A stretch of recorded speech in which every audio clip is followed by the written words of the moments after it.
Hello students, welcome to our YouTube channel Zenith Education. So students, CBSE board, ICSE board और कई सारे state board अपने class 12 के exam cancel कर चुके हैं। आफ्टर कैंसिलेशन आप सभी ये सोचकर परेशान हो रहे हैं कि अब आपको यूनिवर्सिटीज में एडमिशन किस बेसिस पर मिलेगा। तो आज की वीडियो में हम यही सारी चीजें डिस्कस करने वाले हैं, तो वीडियो को आपको एंड तक जरूर देखना है। सबसे पहले हम सेंट्रल यूनिवर्सिटीज की बात करेंगे। लाइक अगर हम DU की बात करें, दिल्ली यूनिवर्सिटी की, उन्होंने ट्वीट करके कह दिया है कि वो इस कैंसिलेशन के डिसीजन को फुल्ली सपोर्ट करते हैं और उनकी यूनिवर्सिटी में मेरिट बेस्ड ही एडमिशन होगा, मतलब आपके क्लास 12 के रिजल्ट पे एडमिशन मिलेगा। एक्चुअली इस ईयर CUCET होने वाली थी DU में।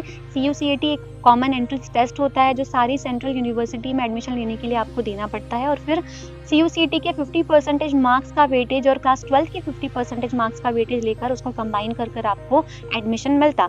बट अभी तक कोविड-19 की सिचुएशन अंडर कंट्रोल नहीं हुई है, तो DU ने क्लियर नहीं किया है कि CUCET फाइनलाइज हुआ है या नहीं, बट वो कह चुके हैं कि सिचुएशन कंट्रोल में आने पर CUCET हो सकती है। तो अगर आप DU को टारगेट कर रहे हैं तो आप CUCET की तैयारी करना शुरू कर सकते हैं, बट इनकेस CUCET नहीं हो पाती है तो फिर फुल्ली आपके क्लास 12 के मार्क्स के बेस पर ही आपको DU में एडमिशन मिलेगा। तो अगर आप क्लास 12 के मार्क्स से सेटिस्फाइड नहीं होते हैं, ऑब्जेक्टिव क्राइटेरिया जो आपको मिलने वाले हैं, तो आपको फिर क्लास 12 के एग्जाम में अपीयर होना पड़ेगा। और अगर आप एडजस्टमेंट करने को तैयार हैं तो आप इस DU के अलावा किसी भी यूनिवर्सिटी में एडमिशन ले सकते हैं। बट आई विल सजेस्ट कि आप फर्म है, आपको पता है कि आपके मार्क्स अच्छे आने वाले हैं, तो आप ज़रूर क्लास 12 के एग्जाम में अपीयर होकर अपनी मनचाही यूनिवर्सिटी में एडमिशन ज़रूर लें। इस चीज़ में थोड़ा सा टाइम ज़्यादा लगेगा, आप थोड़े से स्ट्रेस में रह सकते हैं, कन्फ्यूजन बना रहेगा क्योंकि नहीं पता कि कब एग्ज़ाम होंगे, कब सिचुएशन कंट्रोल में आएगी, बट वो चीज़ आपको मिल जाएगी जो आप चाह रहे हैं। मुझे नहीं लगता कि किसी भी तरह से आपको आपके ड्रीम से कॉम्प्रोमाइज़ करना चाहिए। तो अगर आप DU को टारगेट कर रहे हैं तो आपको फिर थोड़ी सी सेक्रीफाइसेस तो उसके लिए देनी ही पड़ेगी। नेक्स्ट हम बात कर लेते हैं JNU के बारे में। JNU ने कह दिया है कि हर साल की तरह उनकी कॉम्पिटिटिव एग्जाम होंगे और उसी के मार्क्स के बेसिस पे स्टूडेंट्स को एडमिशन दिया जाएगा, बट ये एग्जाम सिचुएशन अंडर कंट्रोल होगी तभी हो सकता है। साथ ही उन्होंने ये भी कहा है कि किसी भी वजह से ये एग्ज़ाम डिले हो जाती है तो वो अपने स्टूडेंट का साल वेस्ट नहीं होने देंगे, वो स्टूडेंट का एकेडमिक ईयर अकॉर्डिंगली एडजस्ट कर देंगे।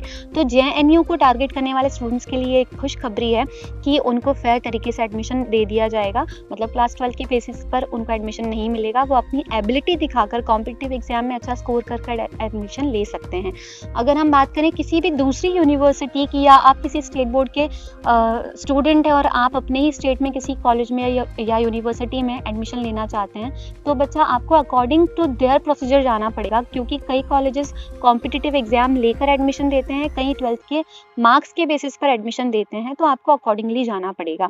अगर मैं आपको सजेस्ट करूं तो मेरा सजेशन यही होगा कि आप ऐसे कॉलेजेस को या ऐसी यूनिवर्सिटीज़ को टारगेट कीजिए जो कॉम्पिटिटिव एग्जाम के बेसिस पर आपको एडमिशन देने वाले हैं, क्योंकि क्लास 12 का रिजल्ट जो भी बनेगा मुझे नहीं लगता कि वो इतना फेयर बेसिस हो सकता है स्टूडेंट्स को एडमिशन देने का। उसमें कई स्टूडेंट्स के साथ अनफेयर होने के चांसेस हैं और आप उससे सेटिस्फाइड नहीं हो, ऐसा भी हो सकता है। तो अगर ऐसे में आप ऐसे कॉलेजेस को टारगेट करें जो फुल्ली कॉम्पिटिटिव एग्जाम के मार्क्स के बेसिस पर एडमिशन देने को तैयार हैं, तो आप उससे सेटिस्फाई होंगे।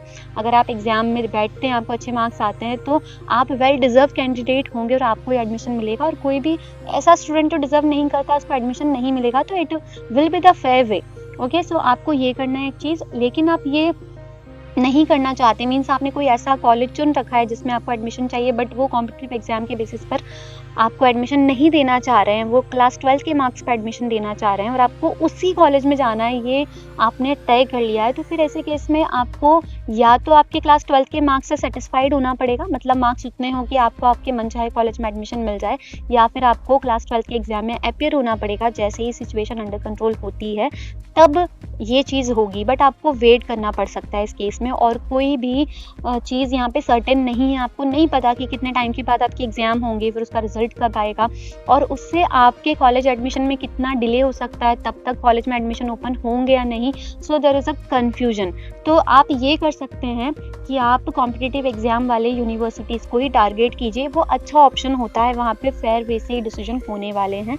और अगर आप मेरी बात समझ गए, आप सच में ऐसा करने चाह रहे हैं कि आप कॉम्पिटिटिव एग्जाम की प्रिपरेशन करना चाहते हैं, तो बच्चा आप सोचेंगे कि अब तो कुछ टाइम नहीं बचा, हम कब प्रिपरेशन करें, तो ऐसा कुछ नहीं है। 1 से 1.5 महीना अभी भी आपके पास बाकी है। आप किसी भी कॉलेज को जिसको भी टारगेट कर रहे हैं, जहाँ पे कॉम्पिटिटिव एग्जाम होने वाली है, आप वहाँ के एग्जाम पैटर्न के बारे में पता कर लीजिए, क्या सिलेबस होता है उनका पता कर लीजिए और अकॉर्डिंग टू देयर सिलेबस आप प्रिपरेशन करना शुरू कर दीजिए। मोस्टली कॉलेज में 11th-12th का सिलेबस ही पूछा जाता है और कुछ एप्टीट्यूड या रीजनिंग वाले क्वेश्चन आते हैं जिनको आप आराम से प्रिपेयर कर सकते हैं। बहुत सारे यूट्यूब चैनल्स पे आपको कोर्सेज अवेलेबल हो जाएंगे। कोई भी और दिक्कत आती है तो आप मुझसे पूछ सकते हैं, बट मैं यही कहूँगी कि आप इसी तरीके से जाइए, आपको एक फेयर डिसीजन मिलेगा। 1 साल रुकने की ज़रूरत नहीं है, क्योंकि अगर आप एग्ज़ाम देने के चक्कर में रुकते हैं और इतना डिले हो गया कि आपका पूरा 1 साल ही गया, तो बाद में शायद आप रिग्रेट कर सकते हैं। लेकिन आप फर्म है कि आपका मनचाहा कॉलेज ही आपको चाहिए और आप 1 साल देने को तैयार हैं, तो ये भी बहुत अच्छी बात है। कई बार ये ऐसा होता है कि हम अपने सपने के लिए बहुत सारे कॉम्प्रोमाइज़ करते हैं और लास्ट में हमें दुःख नहीं, खुशी होती है कि हमने कॉम्प्रोमाइज़ किया। तो अगर ये केस है कि आप 1 साल का कॉम्प्रोमाइज़ करने के लिए तैयार हैं अपने ड्रीम कॉलेज को पाने के लिए, तो आप वो भी कर सकते हैं। आई होप आपको वीडियो पसंद आई होगी। इससे रिलेटेड आपको कोई भी और इन्फॉर्मेशन चाहिए तो आप कमेंट बॉक्स में पूछ सकते हैं, या आप चाहते हैं कि मैं किसी टॉपिक पर कोई स्पेसिफिक वीडियो बनाऊं, तो वो भी आप कमेंट बॉक्स में मुझे लिखकर बता सकते हैं। वीडियो थोड़ी भी पसंद आई हो तो उसे लाइक करके अपने कुछ दोस्तों के साथ शेयर जरूर कर दीजिएगा। सो मिलते हैं गाइस अगली वीडियो में। तब तक के लिए स्ट्रेस फ्री रहिए, हेल्दी रहिए और अपना मोटिवेशन बनाए रखिए। गोल फिक्स कर लीजिए, आपको क्या चाहिए ये आपको पता होना चाहिए। सो बाय।